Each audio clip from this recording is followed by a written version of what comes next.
Hello, welcome to my channel, Expanded the Waters. I'm here, well, I'm Selena, and I'm here to talk about my 2-week wait. Picked up some notes. Well, I had my transfer, my frozen embryo transfer on March the 2nd at CNY in Syracuse, New York. The next day was Sunday.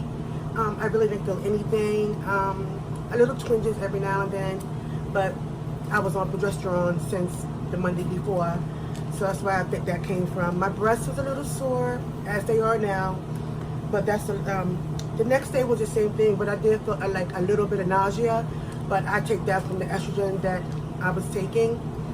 And then day 3, a lot more twinges and everything, so I take that from, hopefully, I was saying that was the baby implant and the embryo, because I did have 2 embryos transferred. Day 4, still a lot more cramping and a lot more nausea that was associated. And later on that night, I had some lemonade and some Reese's, because that's what I was craving. I thought a case of heartburn, really, really bad heartburn, and I told my husband, I think it worked. I think I'm pregnant now because I'm feeling heartburn. And then day 5, I decided to test, and I got this. So I don't know if you're able to see that on day 5. See, day 5, just a little line. I was so happy to see the little line. And then I was like, oh yes. Started calling all my other TTT sisters and sharing the good news that I tested on day 5 and got a positive. On day 6, the same thing. I was like clearly addicted then, but you can see the line just, it was a little darker. And then I was like, just feel a little bit more nauseous and everything. Day 7, where am I at? Day 7, I called CNY on day 6, which was a Friday, and was like, I'm showing strong positives. Can you move my beta date up until Monday, which was had me at 9 DP, instead of on Tuesday, which was the 12th, and it would have me at 10. So I did test on day 7 also, because I was addicted, and this is the line from day 7. And I was like, yes, it's getting darker. Then on day 8, which was,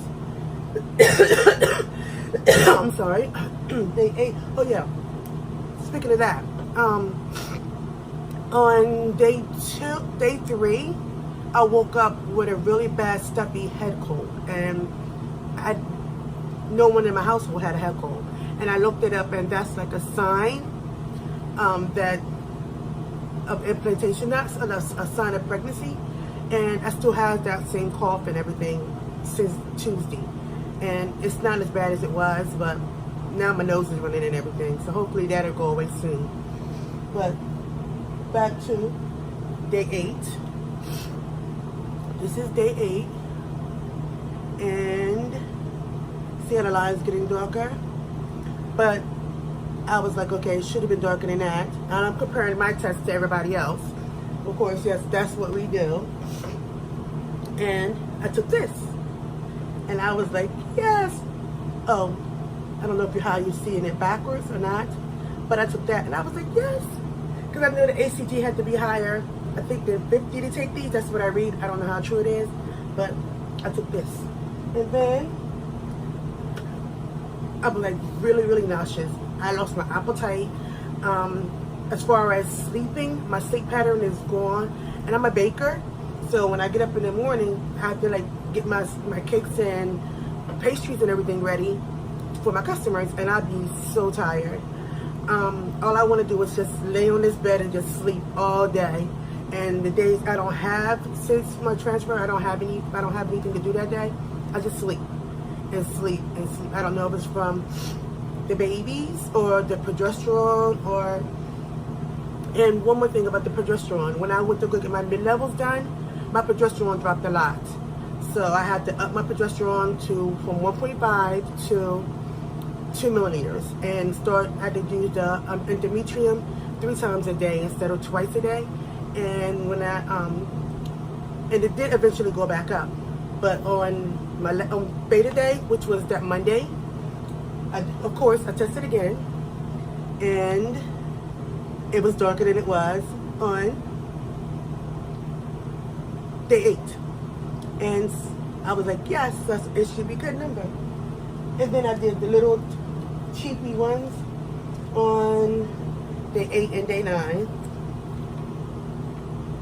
They're not as dark as I want them, but it's still there. And of course, I did the digital. That didn't last that long. I should have recorded it then. It didn't last that long. And then I did this one that morning. And at 6 o'clock that morning, I went to my local hospital and got my blood work done for my beta, and it was 132. And then yesterday, I went and got, which there was a video of yesterday for my second beta, and it was 292. But in all my whole 2-week wait, I tested and I tested and I tested from day. Actually, I could have tested on day 4, but I was like, nah. But I tested on day 2, and I got this. But I take that from the ACG wash, so I take that from there. And then, but I've been tested. I haven't tested anymore since beta, because I got my confirmation that there's a little bambino in here. I go back next Wednesday for another beta, which is the 20th, and I guess they want to see. But I might sneak one in there on Friday, and just to see, because I just want to see the numbers double, and that might. But then if I do it, I'll let y'all know I did it. Then they want me to have a ultrasound on next week, because right now I'm only 4 weeks, 4 days, and that's as of today. And next week, which they wanted me to have ultrasound next week, I would be 5 days, 5 weeks, 3 days. But I want to see more than just a sag or a fetal pulse. I actually want to hear the baby heartbeat. So I might ask them, can I wait till I'm 6 weeks so I don't have too many transvaginal ultrasounds going on with Wanda. So that's it for my 2-week wait. So hopefully go and subscribe to my channel, because I'm going to be documenting this whole pregnancy, because I'm at advanced maternal age and my husband doesn't have any children. So we decided to take this journey together. We're happy that God blessed us to do this. This is my 4th transfer, and this one decided to stay around a little longer, and we're very, very happy about that. And we're praying every day that these little ones come out to stay to full term, which they have my due date as being November the 18th if it's 1, or October 28th if it's 2. And hopefully it's just 2 in there.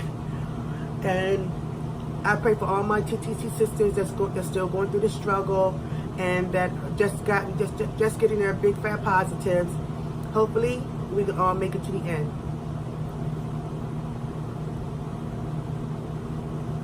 Come on.